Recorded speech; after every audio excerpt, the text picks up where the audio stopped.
Oh, thank you, Mindy. Let me get my screen shared for you all.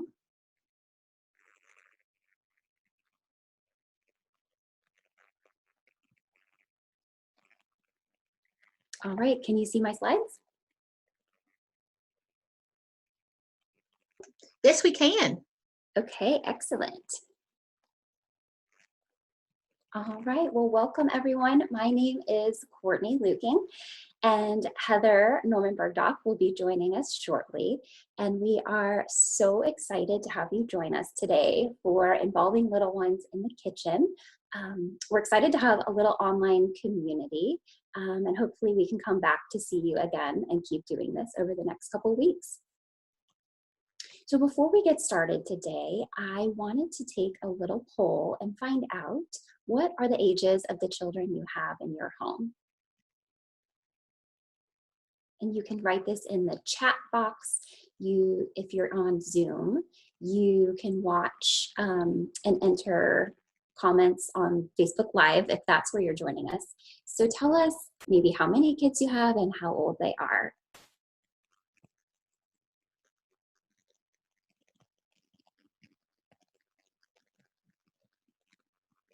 Several folks have commented in the chat box. We've got ranging 7 years old, 19 months, 6 years old. We've got one person with 3 children at home, 11, 8, and 3, and someone with a 14 and an 11-year-old. Another person has commented 6 months, 8 years, and 16.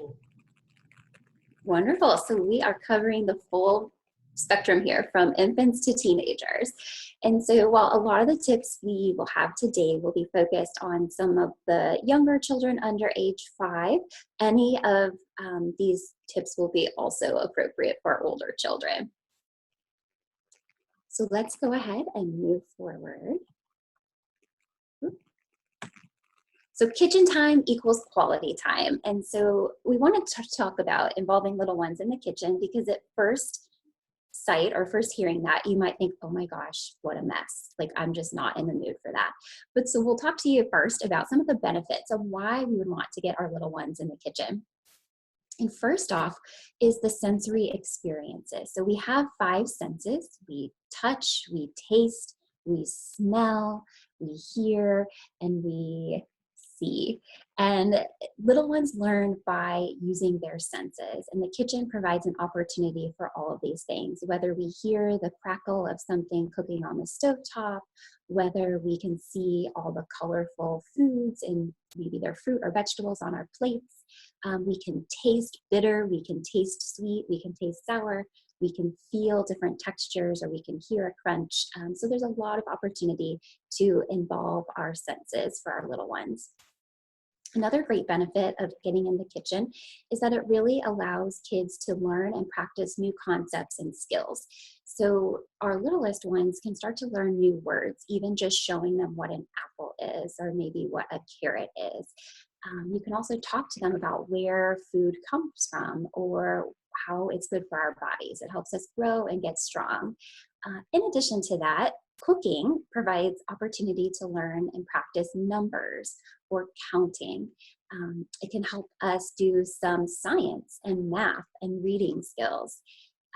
In addition, it's going to work on children's fine motor skills, so being able to pick up measuring spoons and put them, measure out things and dump them in, or maybe it's a larger gross motor function where they're stirring something in a bowl, or maybe they're kneading dough, making bread or biscuits. So there really is a lot of opportunity for kids to learn and practice skills. It also gives them an option to learn how to follow directions. Recipes guide us through a series of processes, and it helps children with sequencing. So first we do this, second we do this, next we'll do this, and finally we'll put this in the oven. And along with that comes listening skills, so an opportunity for kids to practice listening. And ultimately, by learning and mastering new skills, they will be able to increase their confidence, and it provides us opportunity to give praise to little kids. A few more benefits of getting little ones in the kitchen is that it can lay the foundation for lifelong skills. learning about what foods are, where they come from, what we do with them, how they're good for our body, being exposed to taste. What children learn when they are young carries forward into adults, and they can become more confident in the kitchen. And the more we can expose them to different flavors and textures when they're younger, they can have a more adventurous palate as they get older. And finally, it gives us some quality time with our little ones that might be different than other times that we're playing or reading, but quality time nonetheless. And so it sounds great, but the reality is if you have your own little humans at home, maybe grandchildren or yours or other family or friends, you probably still have concerns about getting them in the kitchen. And so that's the next question I'd like for you all to take a chance and type into your chat box. What concerns do you have about getting children in the kitchen?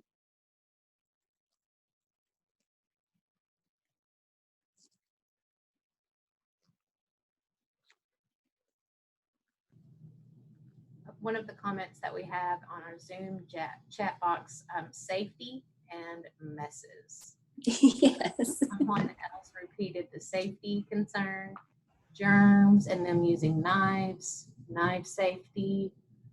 I personally have a little 19-month-old, and I think he's a germy mess, so I'll do a third on the germs. They often want to do more than they are really capable of. Okay. Lack of knowledge on what is age appropriate for children. Great. Okay, so it sounds like messes, germs, and maybe not being sure what's age appropriate or concerns that children might feel they're ready for something more than what you think they're ready for. Let me just check and see if we have anything from our Facebook Live group really quick. Okay. Oh, messes. All right, so you all hit on some of the top three that we thought about when we were thinking about why might people not be interested in getting their kids in the kitchen. And one that maybe wasn't brought up, but is time, but sometimes that plays into the mess factor and the safety factor. So time, messes, and safety are the three that we're going to talk about. And then we will get into what is age appropriate for children. So rest assured, hopefully we can take care of that concern that you have. So thinking about time, time is something that we often feel short on for a variety of reasons. And so my first bit of advice would be to keep it simple. Snack times don't have to be elaborate. If you like to get on Instagram or Pinterest and get inspiration, that's amazing. But we will be here to show you today that snacks can be super simple, as like opening your pantry and taking out a few things. And then I also would challenge you to frame getting your kids in the kitchen, no matter the age, as instead of a time suck, but an investment. And so thinking about by exposing children young, getting them to practice skills and gain confidence, by practicing now, they will be more confident moving forward and they will be more independent in the kitchen. So it can really be an investment that they can become a helper sooner. When thinking about messes, messes are going to happen. I know I still make them as an adult, but perhaps sometimes it's more frustrating when it's our little ones because it seems like something extra to take care of. But so the first tip would be setting kids up for success, wanting to give them developmentally appropriate tasks, age appropriate tasks, and we will get into specific examples of those in just a minute.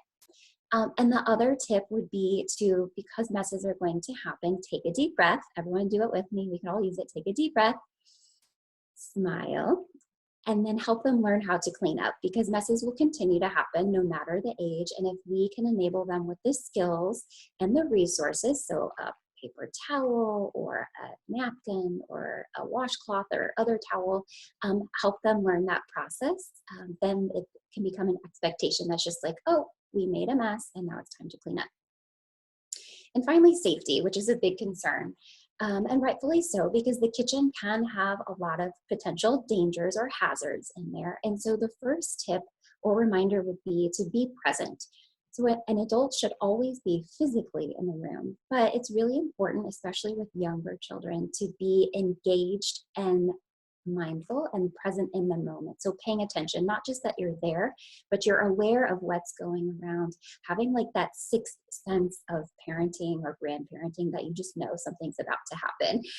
Eyes in the back of your head, if you will. So wanting to be present, and then constantly showing and telling children about the dangers of the kitchen. So whether you're pointing out sharp objects, or maybe it's hot, or it's the stove, or it's certain appliances that they need to be wary of, always showing them and telling them that like this isn't safe, or this is something adults should use. And this kind of feeds forward into the tip of talking about reminders, or always giving reminders and setting limits. So constantly reminding children that's hot, please don't touch, or setting limits about what they can or cannot participate in. For example, we don't want the young children to be using the stove or playing near the stove. And so just reminding them and setting them up for success with something else. So let's talk about some age-appropriate ways, so that way you can have a better idea of what would be safe and appropriate for your little one to do. And there's 3 buckets that you can think about for ways to get kids involved. This would be food prep, so getting things, all of your food items ready to go, so maybe the cooking aspect. There's also the setup piece, so maybe it's helping get napkins on the table, or utensils, or plates, or cups. And then there's the cleanup, there's the back end that kids can help out with too. So if we look at our youngest kids, we may not think about traditionally like, oh, I could have my infant or toddler in the kitchen with me. But there are some great ways to get kids involved at an early age. Thinking about setting up a space that's out of the way. So whether it's a high chair like we have over here, you can see an example. This is my little girl, Sophia, or whether it's a space on the floor. But essentially having them in that space with you will allow them to get those sensory experiences. And it can give you something clear to narrate for your child, to tell them, I'm getting, maybe you're gonna make a bowl of cereal, something as simple as that, and just say, I'm getting cereal out of the cabinet. I'm gonna put the cereal in a bowl. I'm pouring cereal in. So you're expanding your child's vocabulary, and you're just having those high quality experiences of helping them learn about the world around them. And as you move around the kitchen, it also gives them a chance to practice visually tracking. So getting used to following sights and sounds.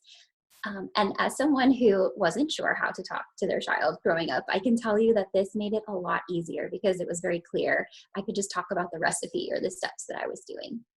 Some safe things that kids could play with while they're in the kitchen might be some measuring cups that you have, or some extra plastic containers. If you're in the mood for some music, you could have some pots and pans and a wooden or plastic spoon, or even just clean, empty food containers. They can start stacking things like that.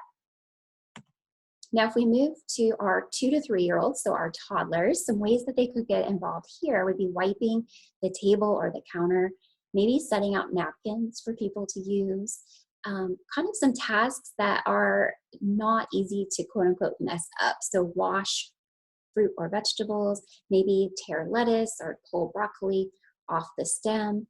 They can carry ingredients too, back and forth. Cinnamon was a favorite for my daughter. She always wanted to get the cinnamon out of the drawer. They can very easily pour or sprinkle. So maybe you measured flour, they can pour that in. They can sprinkle cheese, and they can even start to mix batters. They can also put things in the trash, or they can mash or knead, as you see over here. We made some pizza dough, and that was a lot of fun. Some safe utensils for the toddler age group include spoons, butter knives, mashers, whisks, strainers, colanders, cookie cutters, and rolling pins. Essentially anything that isn't sharp.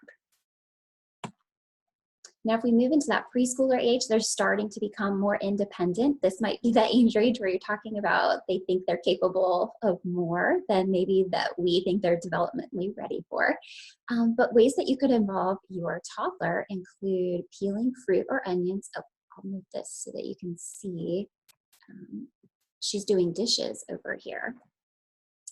So maybe they can help load the dishwasher, unload the dishwasher, rinse dishes, clear off the table or set the table, squeezing juice from fruit. These are all great ways for them to gain more fine motor skills and gross motor skills.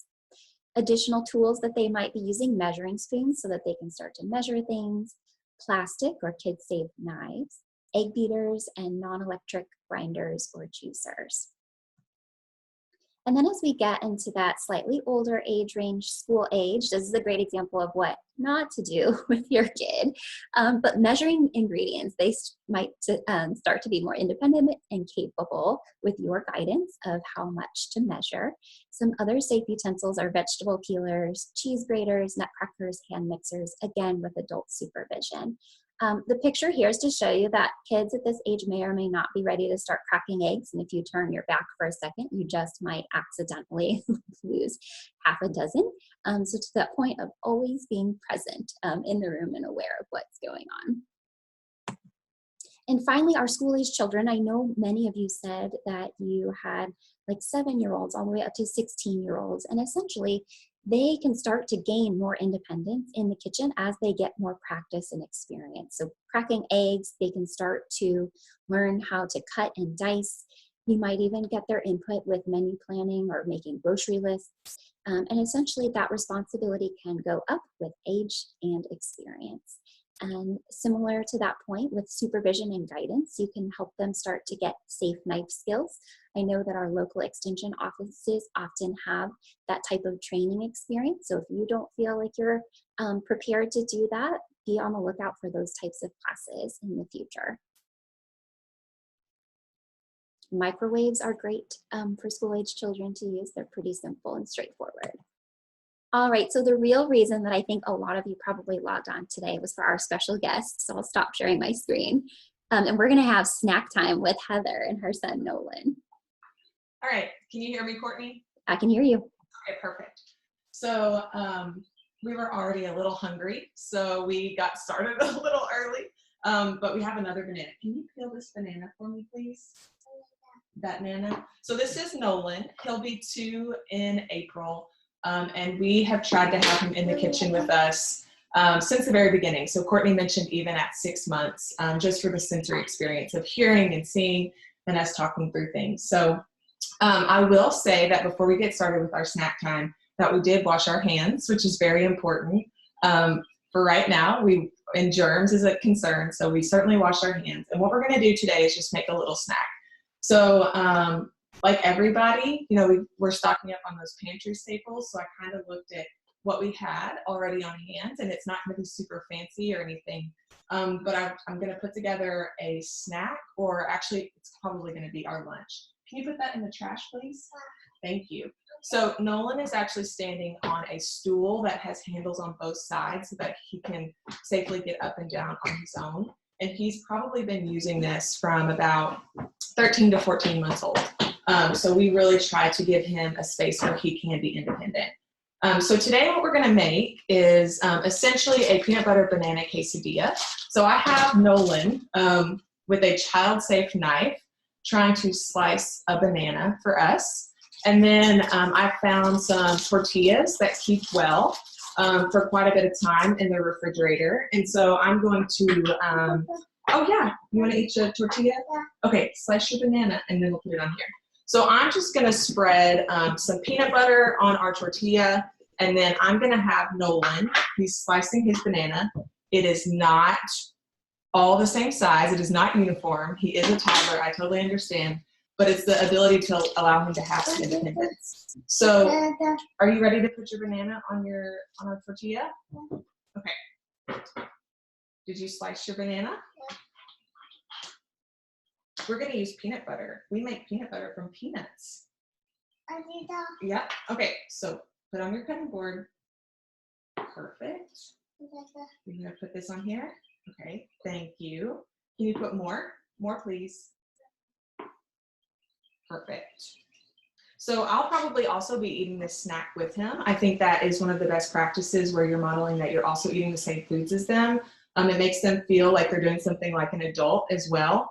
So I would encourage you to do that. And then along the way, kind of describe the colors and the textures that there may be. So the peanut butter is sticky, right? And the banana is soft and mushy. So using those types of words really kind of helps also build their vocabulary. And then you can also say things like, oh, it's on my hand. You can lick it. Do you want to lick it? Okay. All right, more banana. More banana, please. And you have some in your bowl as well. You know, you can describe the flavors as you're trying it together. You can say this tastes yummy, this tastes sweet. Did you slice your banana? Yeah, put your banana on your cutting board. Can you use your knife? Thank you.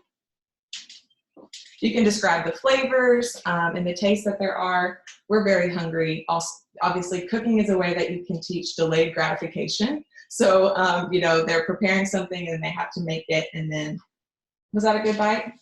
Okay, can you put more banana, please? Okay. And you have to help them. You have to be patient. It's not going to be perfect. And, you know, kind of those expectations are going to go up and go, did that taste good? Yeah. Okay. All right. So we have several bananas that are on our tortilla with our peanut butter, and I'm just going to close this up. And then I have a, oh, do you want to put more banana? Okay, one more. One more. Okay. So I actually have a child-safe pizza cutter, but this is not necessary. You could use a butter knife probably, but this is another thing that he can just actually feel like he's doing something and being involved and cutting. It might be a little tough, so I'll help, but you want to use your other knife? I need a knife. Okay, there you go. Do you want to eat your snack? Yeah. Okay, and then you have your water? Okay, there you go. Okay. A couple other things that I will share just quickly is that you don't have to have, you know, a fancy child-safe knife, a butter knife, especially if you're present and you're there and you're helping them, is going to be perfectly adequate for them to learn how to cut some of these softer fruits and vegetables. And if you wanted to spend a little bit more money, you know, you can find online at a relatively affordable price some of these food cutters that are different shapes. So this is something where we've learned what some different shapes are. And so he's just cutting into his tortilla, which is fine. You just let him be. But sometimes, you know, even if it's slices of apples that are cut into the shape of a star, he's much more likely to eat that than if it's just an apple slice. But you don't have to have those fancy food cutters, because I feel like everybody has cookie cutters laying around. So those are really versatile, even if it is, you know, a peanut butter and banana sandwich that's on whole grain bread or tortilla. Is that good? So again, you don't feel like you have to go out and spend a lot of money on some of these things, because really you can just repurpose a lot of things that you already have in your kitchen. Does that taste good? Do you want to go sit at the table and eat in your chair? Heather, we have one question. Where can you purchase the child-safe items that you have? So there are numerous places online, just different retailers that have like kits. So this actually came with like a cutting board and a child-safe knife and a pizza cutter. I've even found some child-safe utensils at consignment sales. So that's something you might not really necessarily think about. But I would certainly say online right now, there are a variety of options that are either low cost or, you know, or could be pretty pricey depending on what you prefer and is affordable. Are there any other questions? All right, let's put our snack in our bowl. One comment from one of our agents, there was a plated up yellow spatula that worked pretty well as a safe cutting tool if you all have some of those. Well, that's a great suggestion.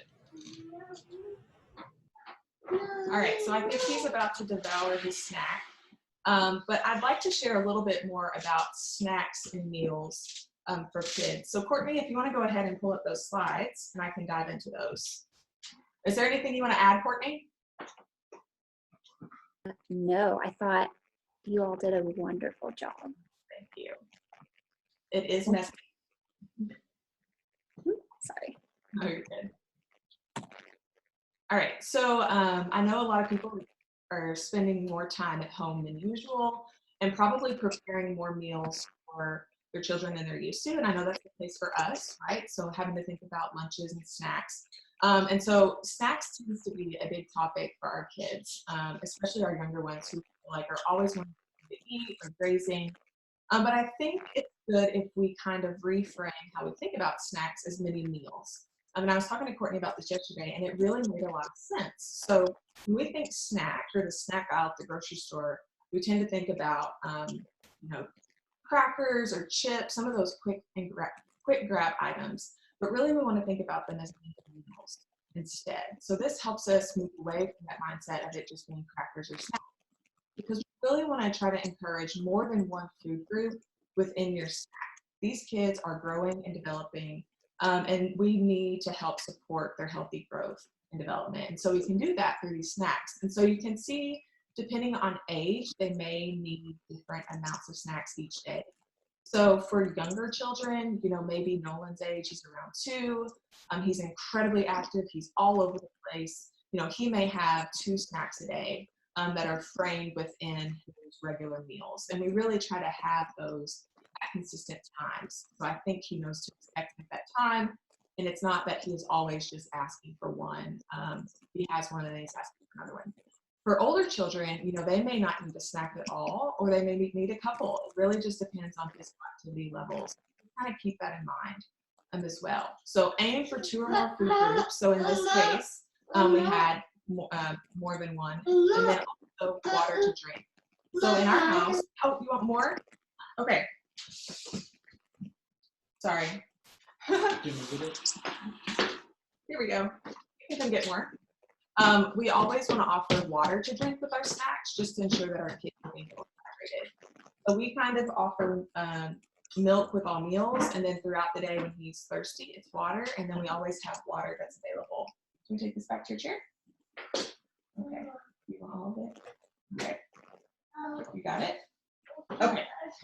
So we always want to offer water to drink if possible.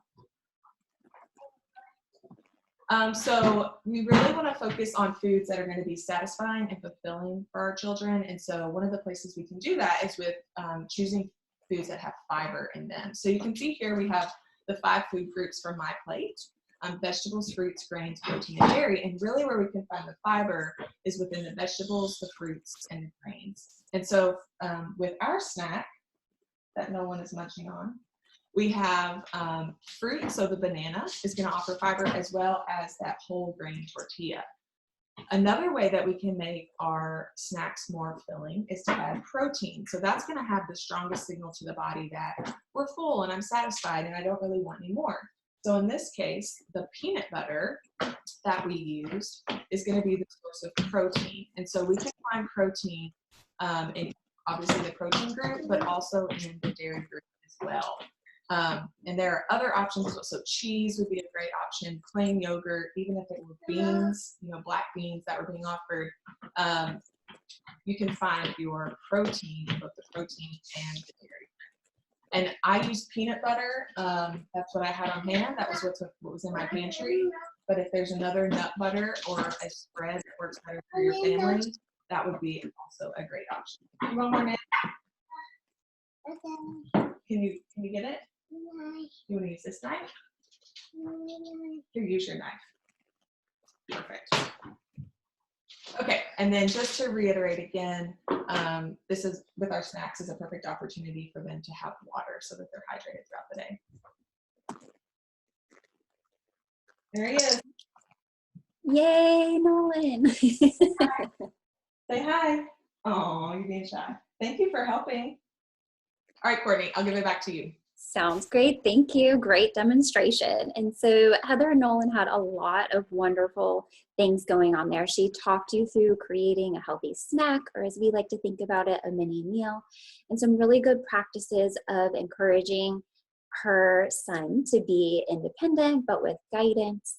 And so a couple other tips when it comes to snack time and having your little ones involved: keep it simple. Have grace with yourself, again, especially right now with just the constant change that's going on. And it doesn't have to be elaborate, but it can be. When possible, allow kids to have some choice. So we as adults know more about what it takes to craft a healthy snack or a healthy meal, but we do want to start to give them a little bit of independence and voice in the matter. And so, for example, if you know you want to offer a fruit, and if you have more than one kind, you could simply ask your child, would you like an orange or an apple? And then also if simple is good, but you have a little bit of time or extra energy or creativity, snacks could really become an activity for you and your kids, and that you could create veggie art. So if you had some carrots lying around or some broccoli florets or cauliflower or anything, allow them to create pictures. I've seen kids create like flowers out of their vegetables, maybe bell peppers, and then some sort of dip on the side. So a hummus or even like a ranch dip, if that's what they like, and will have them be more likely to experience that food. Maybe you want to create a yogurt parfait. So if you have some yogurt and fruit and maybe some nuts or cereal or granola, allowing them to piece everything together. Allowing kids to serve themselves is a good practice. It allows them to be responsive to how hungry am I or how full am I.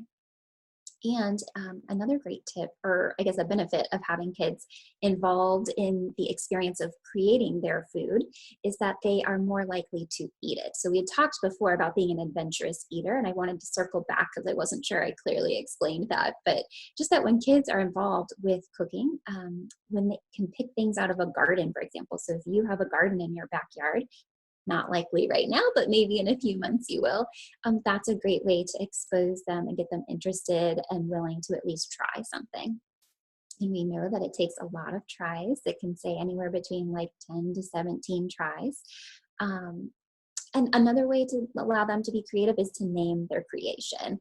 I think Heather had talked about when she likes to put raspberries on Nolan's fingers and they call them finger hats. Sophia does the same thing and they love to eat those. Or sometimes broccoli is dinosaur trees. It just adds a little bit of a fun factor for the young and older who are still young at heart. And finally, some quick and easy ideas, because I am not fancy when it comes to snack time. I'm like, what is in there and what can I throw together? What can we throw together in like 2 minutes? So if you have some whole grain crackers and cheese, super easy. If you have an apple or any other fruit like Heather and Nolan did today, and a nut butter, these are hitting on those fiber sources and those protein sources. Frozen peas or frozen fruit are great. Sometimes for those younger kids who are teething still, that can be really nice, especially when it starts to get warmer out. That frozen fruit will be great. And a cheese stick. And kids have a fun time peeling cheese, so that could be a fun activity. Veggies and hummus or other dip, we kind of talked about that. Fruit and plain yogurt, again, fiber and a protein source. Canned rinsed, so if they're rinsed, if you like have chickpeas or black beans, I find that kids really love these. Having observed them in like a childcare setting, they oftentimes ate their beans and they might eat them plain, or you could find a quick recipe online where you roast chickpeas in the oven, for example, and they become a little bit more crunchy. So those are just some really quick and easy ideas that would hit the target of wanting at least 2 food groups, and where it has some fiber and some protein. And so our last poll for you today, before we open up for more question and answers, we want to hear, based on your inspiration from the cooking show that you watched and what you've learned today, what might be a snack that you could pull together from what you have available in your house.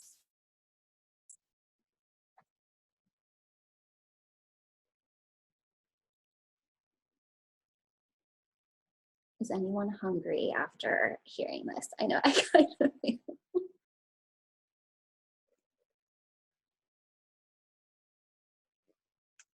Courtney, I like to freeze grapes, and they are delicious, especially when it's hot outside. Now, we might not need them now, but they are lots of fun.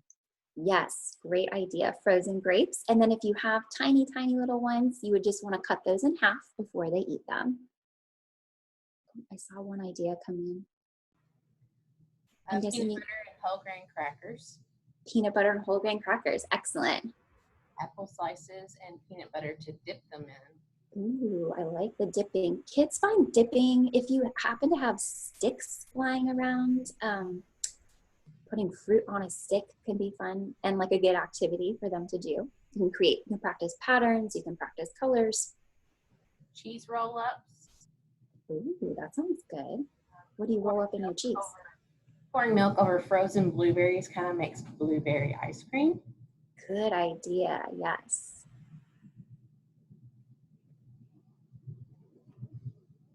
Any other thoughts or ideas?